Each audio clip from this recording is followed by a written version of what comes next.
Hello everyone, welcome back to another video. We've just wrapped up a 4-week trip in our Cruise Canada C30 Motorhome. So we thought we'd do a bit of a detailed walkthrough and overview of everything we learnt and some things to be aware of as well. First thing I want to say is when you're checking or when you're picking up the van, you want to check absolutely everything, because when we were there, and I don't know if this is just bad timing or good luck on our part, but when we were picking up the van, there were 2 couples there, both with complaints, that had come back to change their van or get something fixed because either their generator didn't work or the hot water stopped working. So that kind of told us while we were there, we need to go through the van with a fine-tooth comb when we first pick it up, because if there's problems, we can obviously get it fixed there before we leave, instead of being 5 hours away and having to come back. So first things first, obviously it is a pretty big van. It's 30 foot long. You need to be comfortable driving a vehicle that long, otherwise you are going to struggle. It's kind of like driving a car towing a big trailer or a big caravan. In terms of outside storage, you've got this massive storage area at the back here, which has plenty of room for multiple suitcases. It was just us 2 in the van, so we had plenty of room, but even if you were here with 4 or 5 people, you can fit plenty of suitcases in there. They usually include the 2 chairs. I think that's part of like the personal kit that we maybe had to pay extra for. You've also got a table in under there. On the other side, there's a hose under that compartment, which is for the freshwater hose. Now when we picked up the van, that compartment was empty, so we were lucky that we noticed before we left there's a hose under there. Well, there wasn't a hose, so we asked for a hose, got the hose, and all sorted. Obviously these come down and latch as well, so you've got plenty of storage in there. Come around the other side. This is where the freshwater hose was. Obviously there's a hose in there now. Make sure it's not damaged or anything. I know you can't really test it before you take the van, but ours did have a leak on it, so for the whole time we were traveling it has had a leak. These lock with a key as well. Both of our compartments, or the one on the other side, the key lock doesn't work, so you can't actually secure it anyway. This is where the fresh water goes in. They do say that you can connect the hose to this connection and you'll have higher pressure and like constant water, but just bear in mind this connection doesn't actually fill up the tank, and we found that we really struggled to get consistent hot water with that connection as well. Obviously fuel in there, you've got power in there, sewer connections in there. A lot of sites in North America and Canada, they have the direct sewer connection at the site, which is great because you can just dump grey water and black water at the site and fill up fresh water. And usually you got your power hook up there as well, so it's all on the left side of this van anyway, so that's been convenient. In terms of the black water, you always want to flush the black water out first, followed by the grey water, so it kind of rinses out the hose, and then I usually rinse it with fresh water before I put it all back in there as well.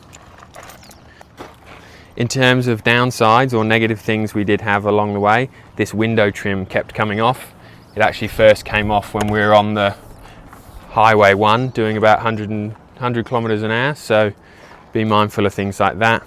And obviously when you do pick up the van, you want to do a full walk around, make sure there's no damage when you first collect it. Now we'll go inside and go through there. Okay, now we're inside. Obviously we have just tidied up so it's a bit cleaner in here. We do have some luggage sitting around, but overall in the van you do have a lot of room. We've rented quite a few motorhomes and caravans before, and this is the biggest and also has the most space. So you've got the dining area or the table here, which is great if you need to do some work, and also obviously eating. When the weather was good, we'd often eat outside, but we did get a bit of rain, so we ended up eating a bit in here. Got the gas cooktop, microwave, extractor fan, sink. They do include pots and pans as well. I think you do have to pay extra for that, like that's the kitchen kit or something.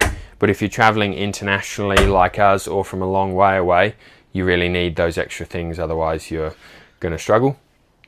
With the fridge, our first van that we were supposed to have was an older van, and the guy there said the fridge basically isn't very good at all, so he told us to keep everything in the freezer. We ended up getting changed to a new van because the old one, the generator didn't work before we left.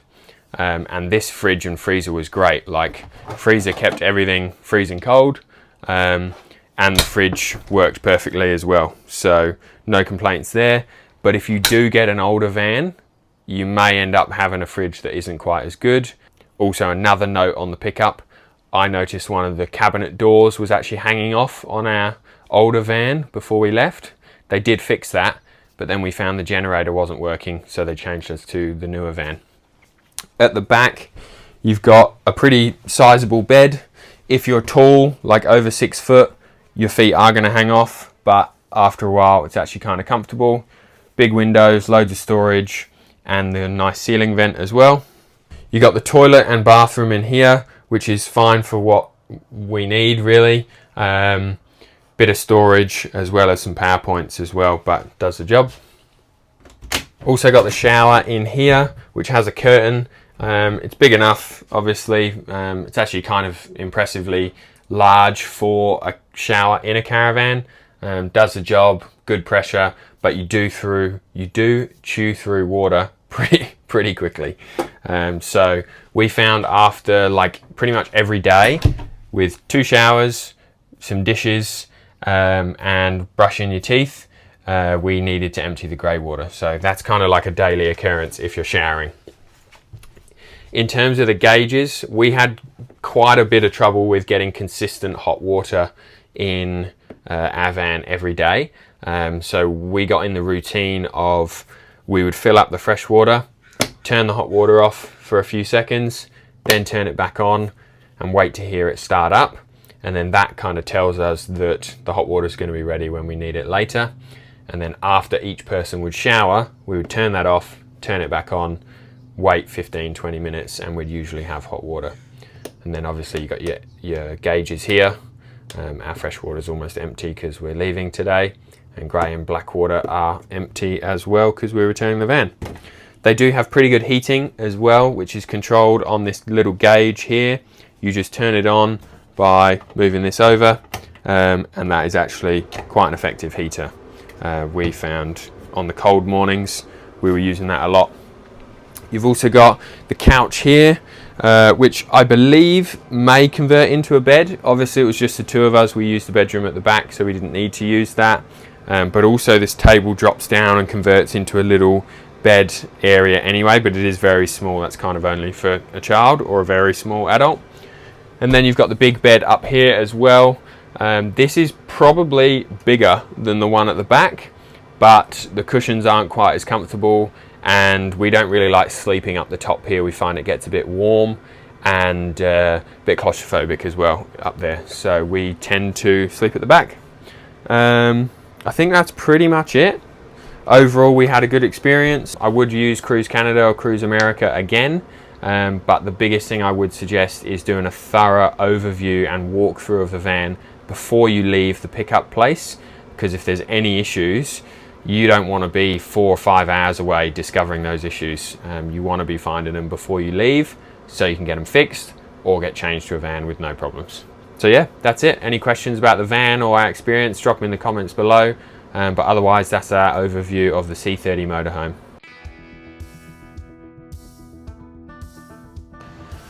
Hey everyone, thanks for watching. If you got this far in the video, you deserve a little bit of bonus with some stats and information about our van.